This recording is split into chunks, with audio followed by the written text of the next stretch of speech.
Hello, folks, and welcome to Let's Try Postmortem. Postmortem is a game that you can pick up for free from the developer's website, which I will link below, but it's just postmortemgame.com. You can purchase the full version. It has one extra character and some extras like wallpapers, behind the scenes type stuff.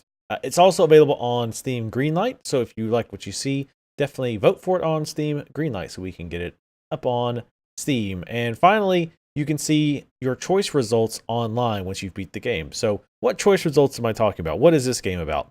Postmortem is a very interesting, unusual type of game. You play as Death, and you must pick a person at this party that must die tonight. And your choice of who dies, as well as your dialogue options with these various people, will have an outcome on the world that will be explained to you after you have chosen your victim or the recipient of your death touch.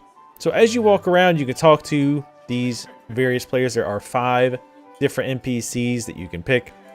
There are also books and other things that you can take a look at that will explain what's going on. In a nutshell, you are obviously in the 1800 type era. And there's a lot of strife going on between 2 groups. One group called the Newagers, who they are more for progress. They're also very liberal and tend to be more rich, wealthy folks, as well as scientifically minded. They want to progress.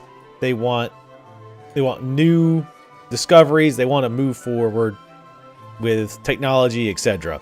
The Oldagers are more of the traditionalists, the white-collar workers, the middle and lower class folks who cling hard to traditions and see moving away from a current culture as disrespectful to your heritage.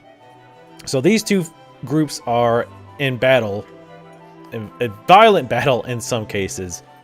And the thing that you're at now is a fundraiser for a school which was vandalized by we don't know which group did it, but we believe one of those groups did it, and they're now currently trying to raise money. The reason the school was vandalized was because that school actually allowed children from both groups to go to it. So parents of Oldager children and parents of Newager children both went to the same school. It was not segregated like apparently most schools are, and apparently some folks didn't like that very much. So they defaced the school, and this is a fundraiser to try to get the school back up on its feet.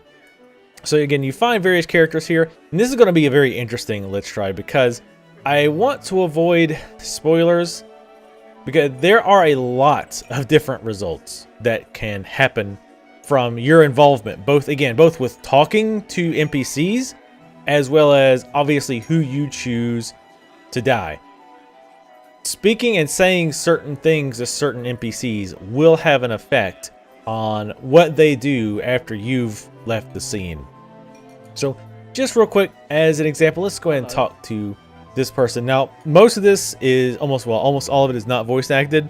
So, excuse me. So for those of you who do not like a lot of reading, be warned, there's a lot of reading if you really want to know what's going on behind the scenes. However, I find it pretty interesting how well built up the history is, and that what's going on is presented to you pretty well, either by what is said by the various NPCs or by the various clippings and things that you will find around the party. And again, what you say to these people will influence their opinions and what they do after you've chosen a victim for the night. So we'll talk to Gary or Jerry, I'm not sure which one it is. My name is Jerry. I'm a student at the Rose Hill High, volunteering at the event tonight. And I could say, "Oh, what are you doing? And what is this event for?" We'll say, "What is this event for?" "Oh, you must have heard of the incident, right? Our school got vandalized, all bad. Some folks weren't happy that it allows both Newager and Oldagers students."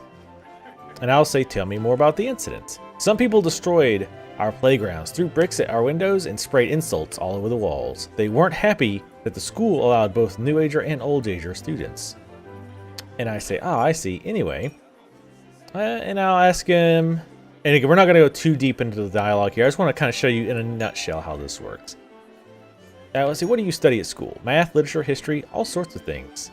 And why did you decide to volunteer tonight? Well, I think it's good to get out and meet new successful people at an event like this. I can say either what kind of successful people are you meeting here, or so you are here mainly for networking. And I'll say that. Well, of course not. I'm here to help out my school too, but it doesn't hurt if I benefit from it too, right?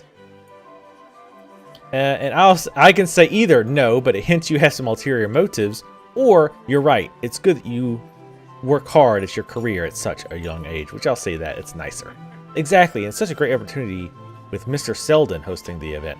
Now, one thing too I've noticed with the dialogue options, you can kind of support one party or the other, or you can be somewhat neutral. So you can support the New Agers or support the Old Agers. Or, I thought it would be quite amusing to kind of be an agent of chaos.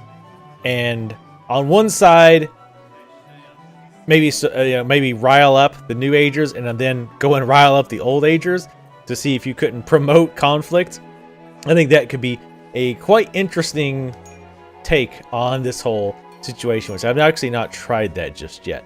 I think I've went through twice just to see what kind of different effects could happen. They were pretty different, and it's all spelled out in text. It's not graphically displayed, but I do like seeing how your conversations and your choice affects the outcome of the game. And we'll wrap it up here shortly, but again, I want to talk a little bit more to Jerry O'Neill, and then take a look around the house a little bit.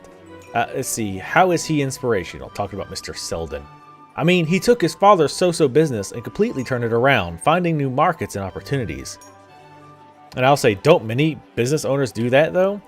Yes, but not so many do it as efficiently and quickly as Mr. Selden did. Originally, his father produced only small home products, glasses, jars, that kind of stuff. But when Mr. Selden took over, he expanded the winnowing with a whole new method of cheaply making glass sheets. It was a brilliant move on his part. I mean, he really is like a textbook example of a successful businessman.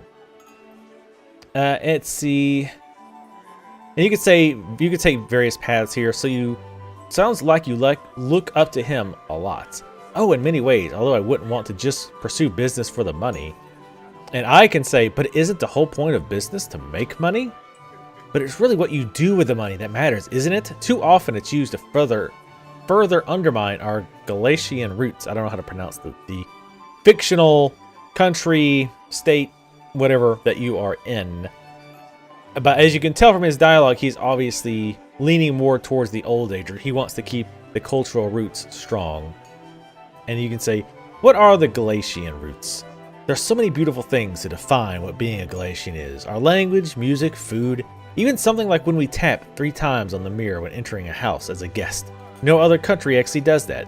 I thought that was so cool when I learned it in anthropology class. So again, you can kind of push him more and more. And I'm going to try to exit out with him. Can I just exit out the conversation? No. I'm just going to hit random selections here.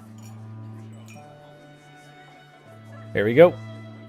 So again, just going to kind of look around. As far as graphics, it's obviously a pretty simplistic game. I like the way it looks, though. It gets the point across. I like the premise as well. I think it's a very interesting premise. That there isn't that much gameplay-wise there. But if you investigate, like you can find a coat. And if you look inside of the coat, you can find clippings from various... Or find a clipping which indicates what that person's leaning is towards. Or find out what their belief is by the kind of thing you find inside of their coat jacket. If you can figure out whose coat it is. Which, honestly, that's not too hard. Definitely a very interesting type of game. I strongly suggest checking it out. It is free if you want to try the basic version. And of course, you can purchase the extended edition. And he's actually got multiple pay options for that. It's anywhere from, I think, $1.50 up to $20 if you really enjoyed the game and want to support the developers. So again, the link will be in the description below. I will also put a link to Steam Greenlight so that you can vote on this game if you like what you saw. As always, thank you guys for watching. Leave comments in the description below. Let me know what you think of this premise. Let me know if you've tried it. Let me know like what choices you made. and what happened when you made those choices and what you think of the game overall. Thank you guys for watching again, and I will see you next time.